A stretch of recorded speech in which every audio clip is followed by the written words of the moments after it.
Hello students. तो आज का हमारा टॉपिक है डेटा कन्वर्जन। तो ये डेटा कन्वर्जन है क्या? बेसिकली एक डेटा टाइप से दूसरी डेटा टाइप में कन्वर्जन। बेसिक तो जैसे आपने किया हुआ है, कैसे इंट से फ्लोट कैसे होता है, ठीक है, कैरेक्टर से इंट इम्प्लिसिट कैसे होता है या एक्सप्लिसिट कैसे होता है। जिसको चलो पता नहीं, मैं एक प्रोग्राम के थ्रू ये क्लियर करता हूँ कि वैसे डेटा कन्वर्जन या डेटा टाइप कन्वर्जन है क्या। लेट अस सपोज हमने एक छोटा सा प्रोग्राम लिखा है, आईओस्ट्रीम इंक्लूड की यूजिंग नेम स्पेस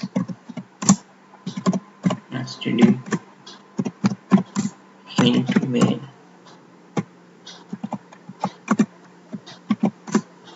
अब यहाँ पे लेट अस सपोज मेरे पास इंटीजर ए का वेरिएबल है 2 और कैरेक्टर सी है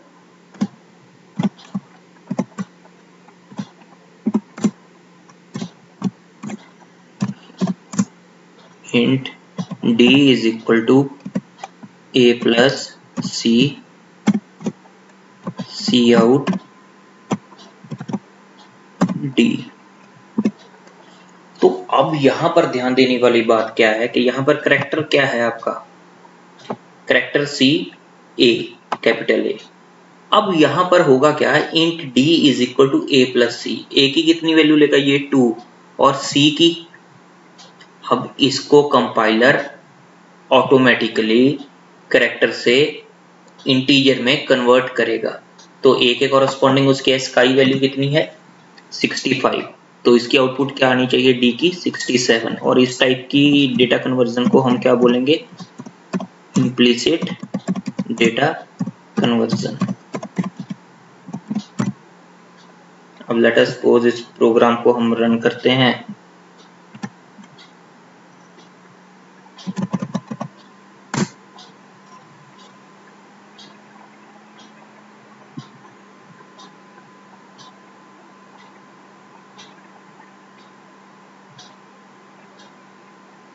तो आउटपुट क्या आई, 67। क्लियर। तो ये किस टाइप की डेटा कन्वर्जन।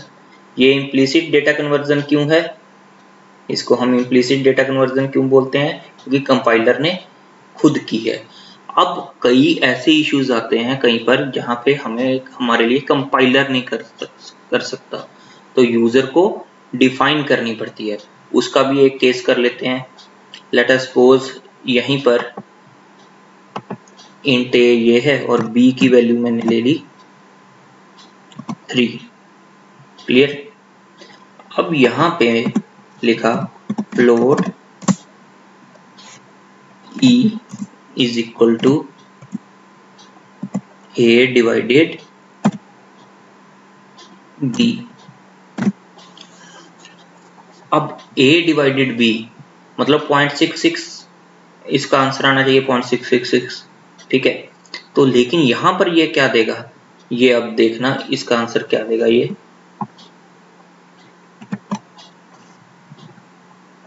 सॉरी, इसको प्रिंट नहीं करवाया हमने, सी आउट एंडल ई।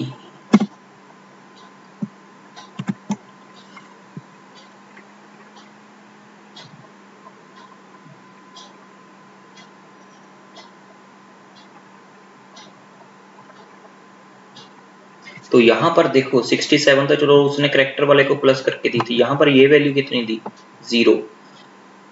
क्यों दी 0, क्योंकि यहाँ पर ये इसको a किस फॉर्म में है, इंटीजर, b किस फॉर्म में है, इंटीजर। तो 2 डिवाइडेड बाई 3 क्या होगा, ये तो अभी उसको इंटीजर फॉर्म में लेना कर रहा है। तो इसको हमें क्या करना पड़ेगा, डेटा कन्वर्जन आगे इसके लगानी पड़ेगी। तो ये अब क्या है, सॉरी, एक्सप्लिसिट। ये एक्सप्लिसिट क्यों है, क्योंकि हम कर रहे हैं, ये कंपाइलर हमारे लिए नहीं कर रहा। क्लियर। तो अब अगर इसको करोगे, रन किया इसको,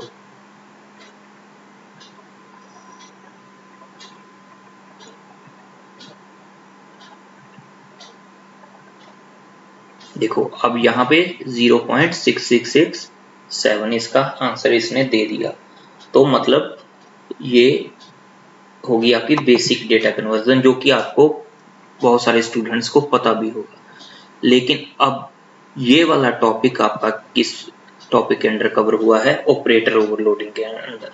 अब यहाँ पर हम देखो, यहाँ से हम करेंगे 3 टाइप्स की आपकी डेटा कन्वर्जन पॉसिबल है। First type is basic to UDT. अब बेसिक क्या है? जो कंपाइलर की जो सिस्टम डिफाइंड आपकी डेटा टाइप्स हैं, जैसे इंटीजर, फ्लोट, कैरेक्टर, ये क्या है? Basic data types. और यूजर डिफाइंड डेटा टाइप्स कौन सी होंगी? जो क्लास के थ्रू होगी। अब सबसे पहला केस होगा बेसिक से यूजर डिफाइंड डेटा टाइप का, और ऐसा केस हम यूजली कंस्ट्रक्टर के थ्रू करते हैं। अभी जैसे ये स्लाइड्स में एग्जांपल है, ठीक है, इन्होंने एग्जांपल ली हुई है, ये काफी अभी आपको मे भी समझ में ना आ रही हो, लेकिन यही एग्जांपल को हम एक सिंपल प्रोग्राम के थ्रू करेंगे और फिर हम करेंगे इसके बेसिक्स क्या हैं, और फिर उसके बाद आपको ये वाली स्लाइड इजीली समझ में आ जाएगी।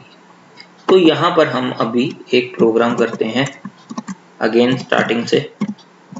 ये देखो, मैं हर प्रोग्राम बिल्कुल स्टार्टिंग से करता हूँ। इसका एक रीजन है कि आप भी साथ साथ इसको प्रैक्टिस कर सको। अगर बाई चांस मेरे से कोई गलती रहती है तो आपको वो गलती भी साथ ही शो हो जाती है कंपाइलर के ऊपर, ठीक है। इसीलिए मैं पहले से बनाकर नहीं रखता प्रोग्राम ये।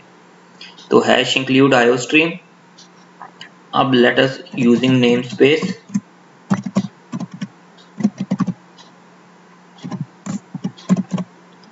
std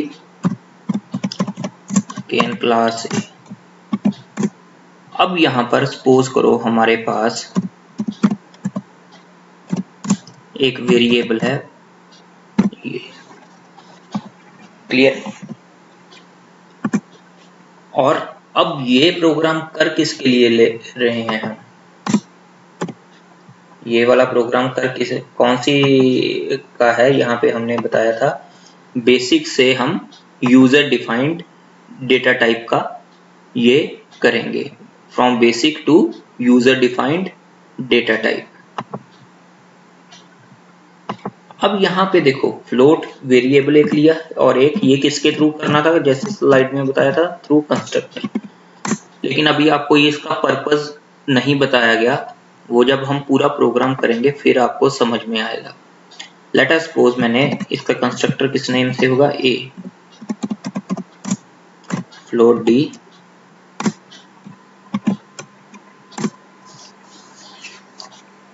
clear. अब यहाँ पर सिंपली किया मैंने where equals to D multiply 2, clear. और ये क्लास की मेरी डेफिनेशन है। सो इस क्लास में क्या है? एक प्राइवेट में वेरिएबल है और एक पब्लिक में कंस्ट्रक्टर है। और पब्लिक में हम एक void show नाम का फंक्शन लिख लेते हैं,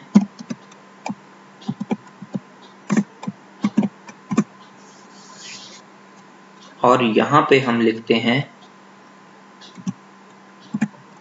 cout value of where is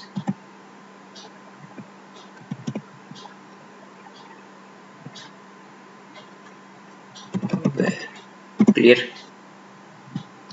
सो अब मेन फंक्शन में आप सिंपली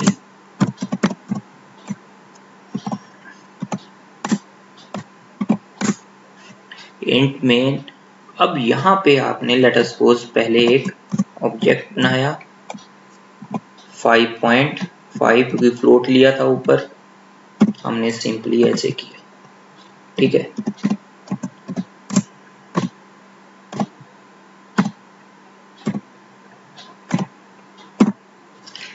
अब देखो यहाँ पर हम करने क्या वाले हैं? Type casting. टाइप कास्टिंग का मतलब क्या है? एक डेटा टाइप से दूसरी डेटा टाइप में कन्वर्ट करना। अब अगर मैं लिख देता हूं OB equals to D, OB equals to D। तो अब आप basic to user defined data type से आपने कन्वर्ट करना है। देखो आपका टॉपिक क्या था, ये basic to user defined data type, मतलब पहले आपके पास एक कोई भी सिस्टम डिफाइंड से आपने यूजर डिफाइंड डेटा टाइप में टाइप कन्वर्जन करनी है। क्लियर? तो अब यहाँ पे ये किस टाइप का है, यूजर डिफाइंड डेटा टाइप का, और ये किस टाइप का है, सिस्टम डिफाइंड टाइप का। सिस्टम डिफाइंड को उसने बेसिक माना है स्लाइड्स में, तो हमने भी वैसा ही लिखा यहाँ पे। अब हुआ क्या, आपने लिखा OB equals to D and then OB dot show. देखो अब यहाँ पे फोकस करना, इसका मतलब क्या है, यहाँ पर आपकी टाइप कास्टिंग हो रही है। अब यहाँ पर अगेन आपका कंस्ट्रक्टर चला। अब कंस्ट्रक्टर चला OB equals to D, type cast हुआ D, यहाँ पर भी D है, इसको आप मान लो यहाँ पे चेंज करना चाहते तो चेंज करो ताकि कोई समझाने में कंफ्यूजन ना रहे। ठीक है, यहाँ पर OB इक्वल्स टू D है। OB क्या है आपका, यहाँ पर जो ऑब्जेक्ट डिफाइन किया था, इक्वल्स टू D। D क्या है आपका, एक फ्लोट वेरिएबल। अब जैसे ही आपने ये किया तो क्या होगा, दोबारा कंस्ट्रक्टर चलेगा। सपोज करो मैंने कंस्ट्रक्टर में एक मैसेज प्रिंट कर दिया, सी आउट कंस्ट्रक्टर और हैंडल। क्लियर? तो अब यहां पर मैंने क्या किया, OB इक्वल्स टू D जैसे किया, OB क्या है आपका, ऑब्जेक्ट। अब जैसे ऑब्जेक्ट बनेगा कंस्ट्रक्टर चलेगा, लेकिन जैसे आपने OB इक्वल्स टू D लिखा तो इसका मतलब क्या है कि आप टाइप कास्ट कर रहे हो किससे, जो D है, D किस टाइप का है, फ्लोट टाइप का। अब D को आप किस तरह का बना रहे हो, इस क्लास की तरह का। तो जब इसकी तरह का बना रहे हो तो क्या चलेगा आपका, कंस्ट्रक्टर। किस क्लास का चलेगा कंस्ट्रक्टर, इस क्लास का। क्लियर है ये? तो इससे आपका ये वाला प्रोग्राम, अब मतलब कंस्ट्रक्टर कितनी बार ये वाला चलेगा, 2 टाइम्स। और इसकी आउटपुट क्या आएगी भी, यहाँ पर 5.5 है और यहाँ पर n इंटू 2, क्या 11 आएगी या अब 19 आएगी। अब 19 आएगी क्योंकि अब किसकी बात ही हो रही है, OB में किसकी वैल्यू स्टोर होगी, D की। चलो एक बार इसको रन करते हैं, फिर दोबारा से इसको एक्सप्लेन करेंगे।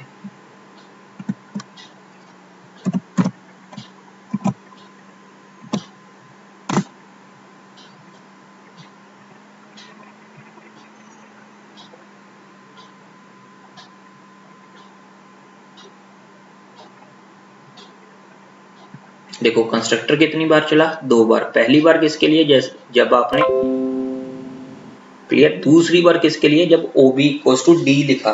तो D किस टाइप का था, D फ्लोट टाइप का था, लेकिन अब उसको किस टाइप की आपने टाइप कास्टिंग कर दी, क्लास टाइप की। तो that means OB equals to D, उस क्लास की, उसको जैसी टाइप कास्टिंग की, मतलब उसके लिए मेमोरी एलोकेशन होगी, तो वो कौन करता है, कंस्ट्रक्टर। तो जब आपने OB डॉट शो किया यहाँ पे, तो अब वो किसकी वैल्यू लेगा, यहाँ देखो पहले 5.5 था, लेकिन अब क्या किया है, इसके इक्वेट किया है, कहाँ, OB में। क्लियर? तो अब इसमें ये चलेगा।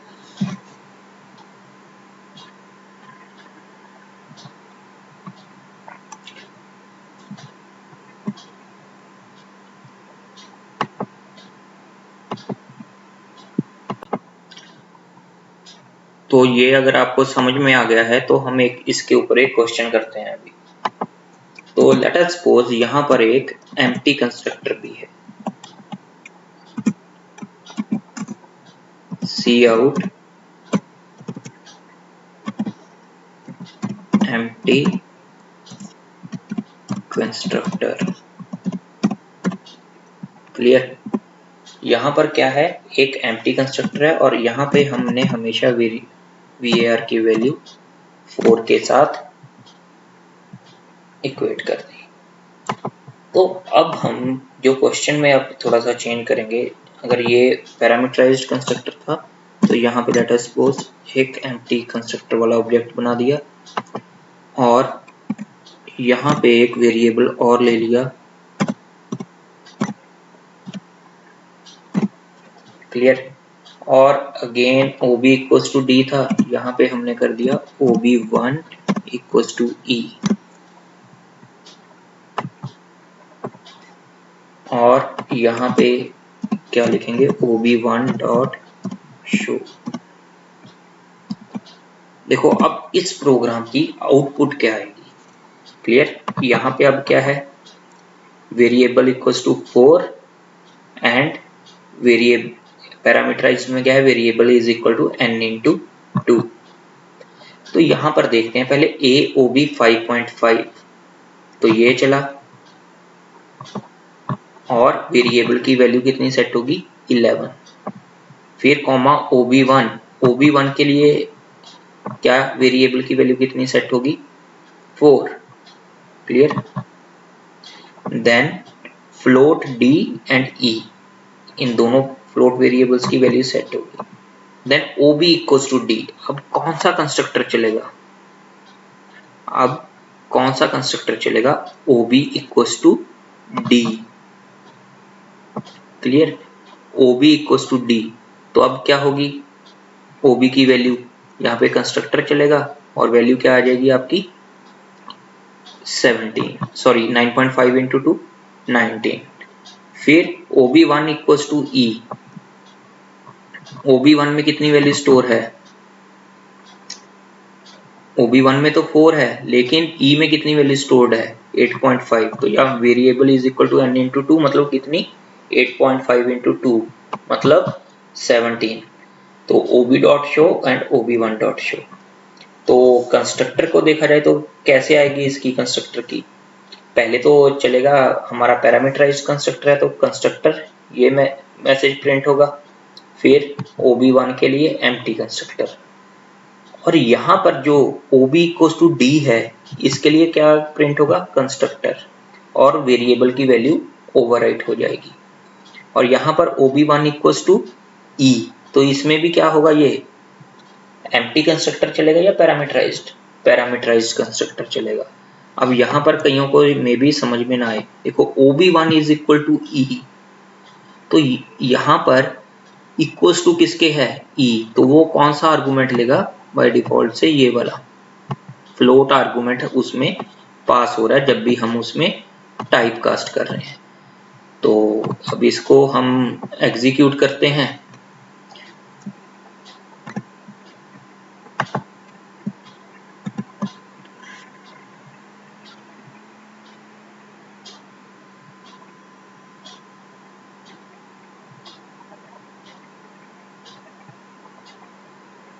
देखो सबसे पहले कंस्ट्रक्टर AOB के लिए पैरामीटराइज्ड कंस्ट्रक्टर चला, फिर AOB1 के लिए एम्प्टी कंस्ट्रक्टर चला, फिर OB इक्वल्स टू D के लिए सिंपल कंस्ट्रक्टर, फिर parameterized constructor, then OB1 equals to E के लिए फिर पैरामीटराइज्ड कंस्ट्रक्टर। ये अब उसकी वैल्यू मल्टीप्लाई बाय 2 इसने। तो बेसिकली ये कौन सा प्रोग्राम था आपका, converting basic to user defined data type, clear.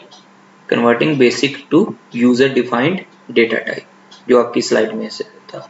अब ये स्लाइड वाला प्रोग्राम भी आप इजीली समझ सकते हो इसके बाद, तो इसको क्रैम नहीं करना, जैसे बताया है इसको इजीली आपको ये समझ में आ जाना चाहिए। अगर डाउट होगा तो आप व्हाट्सएप या मेरे को यही यूट्यूब पे कमेंट सेक्शन में पूछ सकते हो। नेक्स्ट है अब user defined type to basic type. अब इसका मतलब क्या है कि यहां पर हमने क्या लिखा था OB इक्वल्स टू F, तो यहां पर हम क्या कन्वर्ट करेंगे उल्टा, मतलब F इक्वल्स टू OB। वहां क्या किया था OB इक्वल्स टू F किया था, या जो भी आपकी डेटा टाइप वेरिएबल था OB इक्वल्स टू D किया था। यहां पर अब क्या करेंगे D इक्वल्स टू OB। तो वो कैसे कहां पर किया था डेटा कन्वर्जन, यूजिंग कंस्ट्रक्टर, और ये कहां पर होगी यूजिंग मेंबर फंक्शंस, और यहाँ पे ये इसका सिंटेक्स है, सॉरी ये इसका सिंटेक्स है। तो ऑपरेटर कीवर्ड लगेगा। अभी तक आपने ऑपरेटर कीवर्ड कहाँ देखा है? सिर्फ और सिर्फ ऑपरेटर ओवरलोडिंग के लिए, लेकिन अब यहाँ पर टाइप कास्ट आप कर रहे हो, तो बेसिकली यहाँ पर आप ऑपरेटर कीवर्ड के साथ कोई डेटा टाइप को टाइप कास्ट करना है आपने। क्लियर? तो इसके लिए अभी शायद स्लाइड में से समझ में ना लगा हो, प्रैक्टिकली कंपाइलर पे करके देखेंगे। बिल्कुल स्क्रैच से स्टार्ट करते हैं। हैश इंक्लूड आईओस्ट्रीम,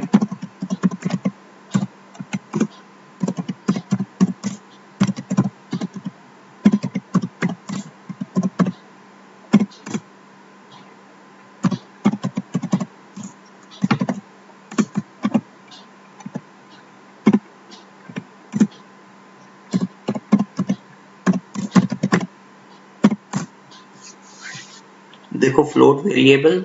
अब यहाँ पे हमने एक पब्लिक सेक्शन में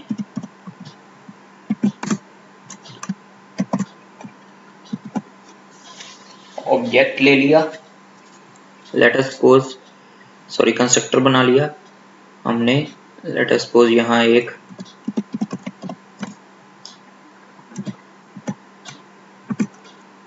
सॉरी इसकी सॉरी ये तो डेटा सेट ही करना है हमने, यहाँ पर ये कर सकते हैं where equals to n। Clear? और यहाँ पर हम क्या करने वाले हैं, जैसे हम मेंबर फंक्शन बनाते हैं लेकिन with the help of operator.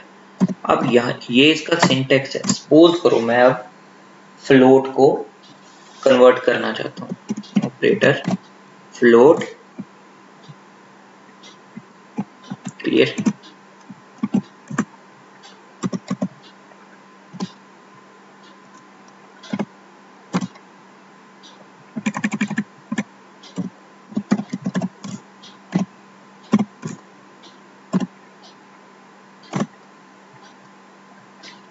t equals to var into 2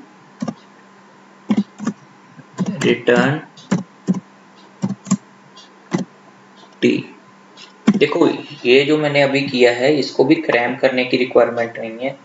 अभी आपको समझ में ये आएगा कि मैंने ऐसा क्यों किया। देखो अब यहाँ पे हम करने क्या वाले हैं, user defined type to basic.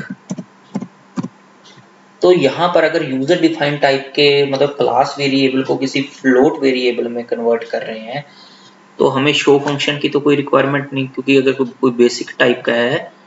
Let us suppose यहाँ पर क्या करेंगे हम, c इक्वल्स टू ob,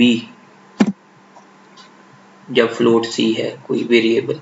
तो अब इसका मतलब क्या है कि इसको हमने टाइप कास्ट कर दिया क्लास टाइप के इक्वलेंट। तो ये यूजिंग मेंबर फंक्शन आपका हो जाएगा। तो अब क्यों किया ऐसा, ये आपको यहाँ पे रिटर्न स्टेटमेंट t क्यों लिखा, ये अभी आपको समझ में आएगा कि हमने इंट मेन, पहले इसकी मेन की बॉडी लिख लें हम aob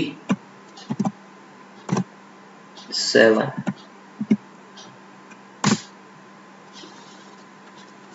क्लियर? आपने लिखा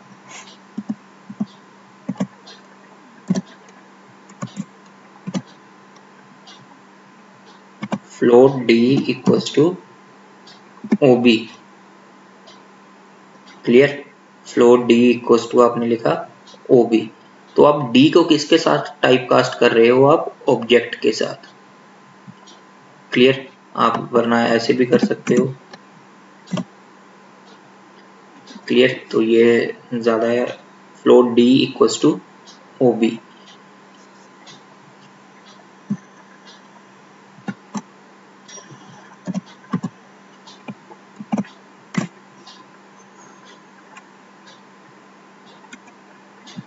एक मिनट, इसको अभी उन्हें प्रिंट नहीं करवाया।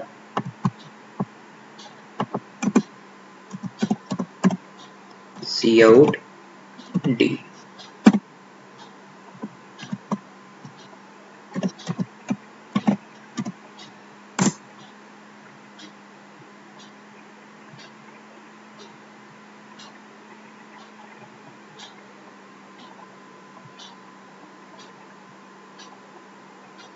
हाँ जी, अब यहाँ पर क्या वैल्यू आई? 14।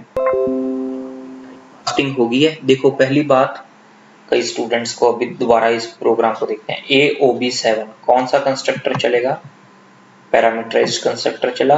वेरिएबल की वैल्यू 7 आपकी सेट होगी। उसके बाद आपने क्या किया? फ्लोट टाइप का एक नॉर्मल वेरिएबल लिया, फ्लोट टाइप का डी।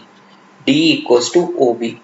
अब डी इक्वल्स टू ओबी का मतलब क्या है कि डी को आपने क्लास टाइप ए के इक्विवेलेंट टाइप कास्ट कर दिया। तो अब डी में वैल्यू किसकी चलेगी? ओबी वाली आपने उसके थ्रू टाइप कास्ट कर दिया। और डी में वैल्यू कितनी आ गई आपकी? वेर की वैल्यू कितनी थी? 7। 7 इंटू 2 14। तो यहाँ पर रिटर्न भी करवाना पड़ेगा ना उसको। अगर यहाँ पर रिटर्न नहीं करवाओगे तो डी में स्टोर क्या आएगा? कुछ भी नहीं। तो इसलिए इसमें इसको इस तरह से देखना जरूरी था। अब देखो यहाँ पर भी जो आपका स्लाइड्स में प्रोग्राम है, यहाँ पर बेसिकली फारेनहाइट से सेल्सियस में वो कन्वर्ट कर रहे हैं। क्लियर? फारेनहाइट से आप सेल्सियस में कन्वर्ट कर रहे हो, तो उस तरह से इसने लिया। लेट अस सपोज, अब कईयों के दिमाग में देखो जो डाउट्स आएंगे मैं यहीं पर क्लियर। यहाँ पर मैंने लिया 9.5 और फिर इसको रन किया।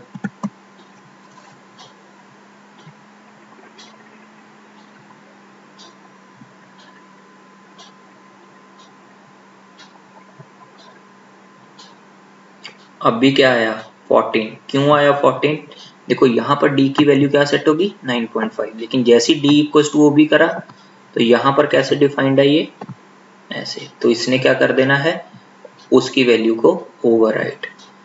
क्लियर? लेट अस सपोज यहाँ पर आपके पास ऐसे है ये var1 var2।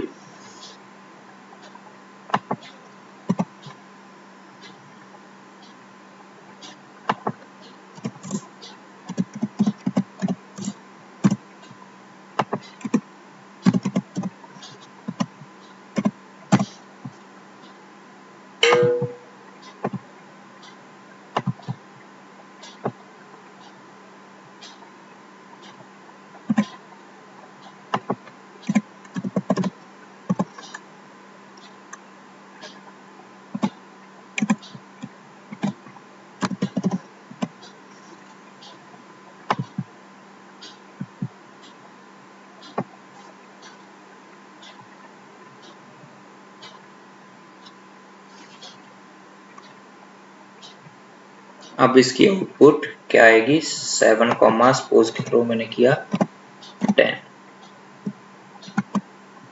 सॉरी, कहाँ पर प्रॉब्लम है? यहाँ पर सेमीकोलन नहीं लगाया।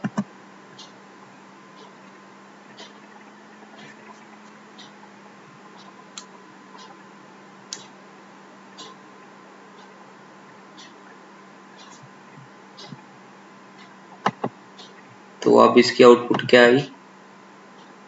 7,10 मतलब 7 प्लस 10 17 इसकी आउटपुट आई। ये वैल्यू ओवरराइट होगी। क्लियर?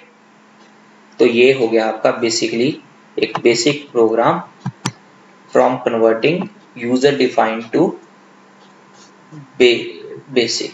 अब थर्ड टाइप का आपका जो भी इसमें होगा वो होगा आपका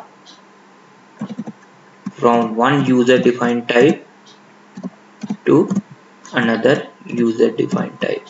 मतलब एक क्लास टाइप से आपका दूसरा क्लास टाइप का ये मेथड होगा।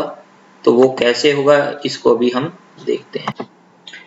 So third one is user defined type to another user defined type.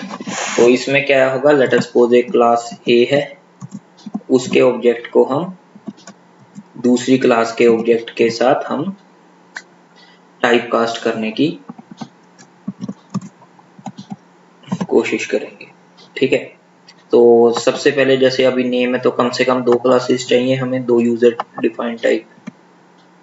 तो उसको देखते हैं,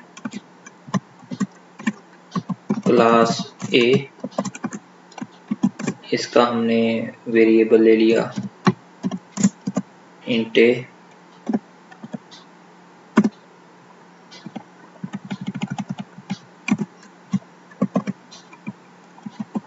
अब इसमें हमने किया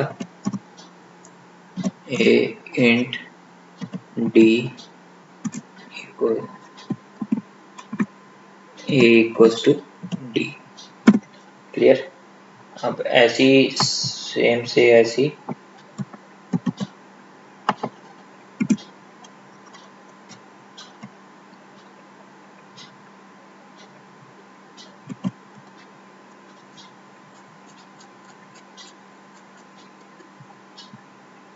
क्लियर। अब यहां पर लेट अस सपोज ये दूसरी क्लास है, क्लास बी,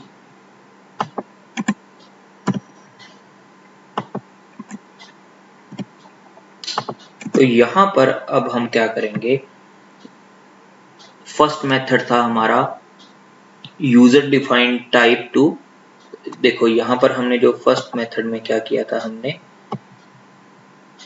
यहां पर एक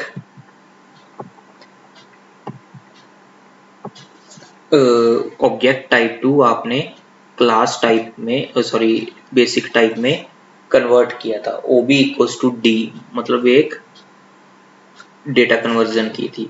यहां पर क्या किया था आपने, user defined type to basic, तो फर्स्ट में क्या था basic to user defined type, second में क्या था user defined type to basic, अब थर्ड में क्या है user defined type to another user defined type. तो फर्स्ट वाले में हमने with the help of constructor किया, सेकंड वाले में with the help of member function किया, और इसमें भी with the help of member function he possible होगा।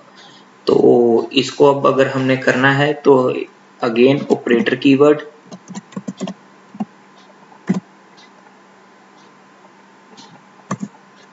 और आपका जो भी, जैसे हमने पिछले वाले केस में क्या किया था, यहां पर ऑपरेटर के बाद जिस भी डेटा टाइप से आप इसको कन्वर्ट करना चाहते हो उसका आपको नेम लिखना था। जैसे पिछली बार आपने फ्लोट किया था, यहां पर आप सिंपली क्या करोगे, बिल्कुल वैसे ही होगा।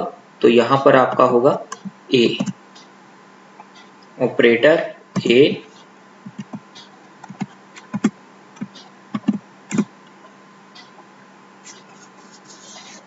क्लियर। सपोज करो यहां पर मैंने वेरिएबल लिख लिया int C, C is equal to B multiply by 4, जो भी b की वैल्यू थी उससे 4 मल्टीप्लाई होकर हो जाएगा। अब वहां पर हम रिटर्न क्या करे थे, फ्लोट टाइप, यहां पर रिटर्न क्या करेंगे हम, क्लास ए टाइप। वहां पर जो पिछला प्रोग्राम था वहां पर रिटर्न क्या करे थे, फ्लोट टाइप, यहां पर क्या करेंगे ए टाइप। तो ए अकेला तो जाएगा नहीं, ए के साथ में या तो कंस्ट्रक्टर बना लो इसका ए सी। क्लियर।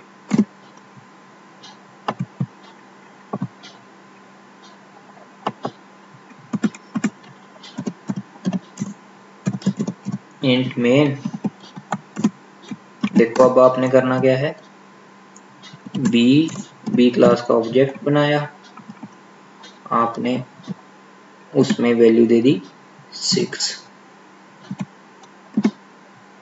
क्लियर। यहां पर आप शो फंक्शन भी लिख सकते हो यहां पर उसको दिखाने के लिए, void show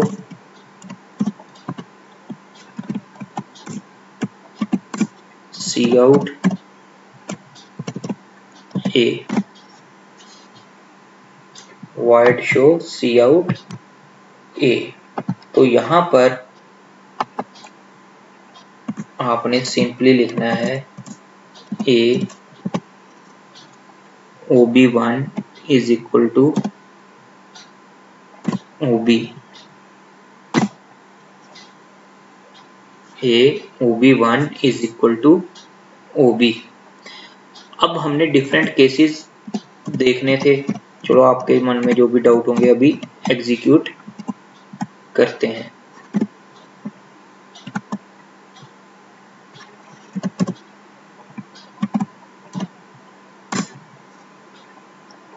अब यहां पर इसने एरर क्यों दी, cout was not, अच्छा ऊपर हमने हेडर फाइल कोई इंक्लूड नहीं की, हैश इंक्लूड iostream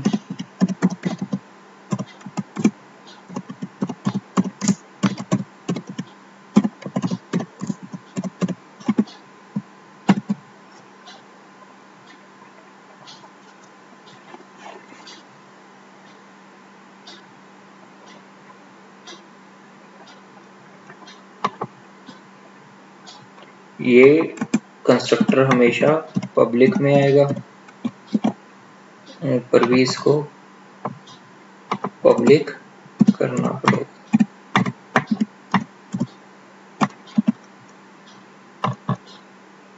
और यहाँ पर इसको, ये बी क्लास का है तो बी क्लास का कंस्ट्रक्टर बनाना पड़ेगा।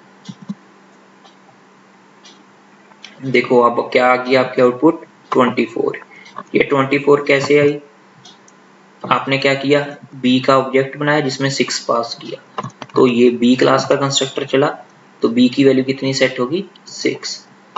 अब आगे आपने क्या किया, A ob1 is equal to ob। यहाँ पर अब क्या हो रही है, एक यूजर डिफाइंड टाइप से दूसरी यूजर डिफाइंड टाइप में कन्वर्ट हो रही है, मतलब बी से ए में अब कन्वर्ट हो रहा है आपका। तो यहाँ पर अब क्या है, बी से ए में जैसी कन्वर्ट होगा तो कौन सा आपका फंक्शन चलेगा, ये वाला, क्लियर।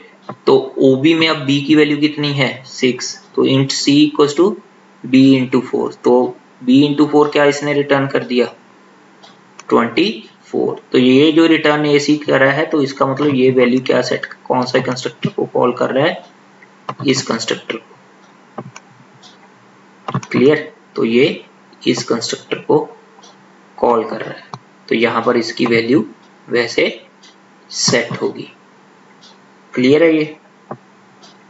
तो इस तरह से हमने ये वाला प्रोग्राम किया है। अब कईयों को मे बी ये वाली लाइन समझ में ना आए,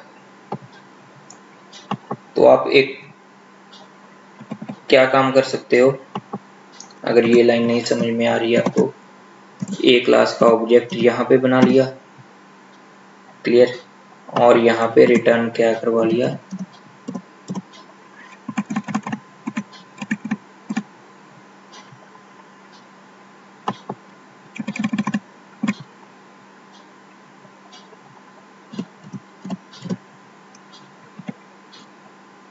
सॉरी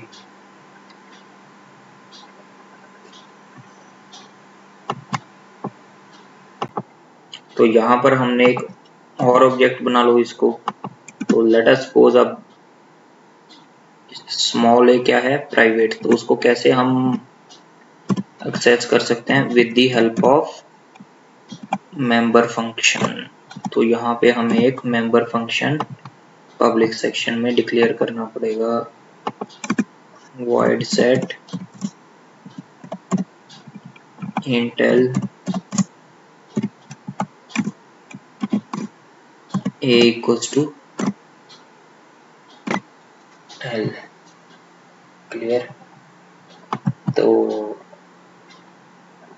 अब यहाँ पर क्या करना पड़ेगा, तो यहाँ पे मैं रिटर्न ob2 कर सकता हूँ। देखो पिछले केस में क्या किया था, कंस्ट्रक्टर बेस से किया था, अब यहाँ पे मैं रिटर्न स्टेटमेंट में क्या कर रहा हूँ ob2। जो भी मेथड आपको सेट लगे वो कर सकते हो। क्लियर। तो अब इसको रन करूंगा तो क्या आएगा, सॉरी यहाँ पे अब हाँ ये क्या है, एम्प्टी कंस्ट्रक्टर। तो वो एम्प्टी कंस्ट्रक्टर तो यहाँ डिक्लेयर किया ही नहीं, तो एक एम्प्टी कंस्ट्रक्टर यहाँ डिक्लेयर करें। क्लियर। जिसमें a की वैल्यू 0 देनी है दे दो, वरना सेट तो हो ही जाएगी। क्लियर। 24 इससे भी आ गया। तो ये मैंने किया है यूजिंग सिंगल वेरिएबल।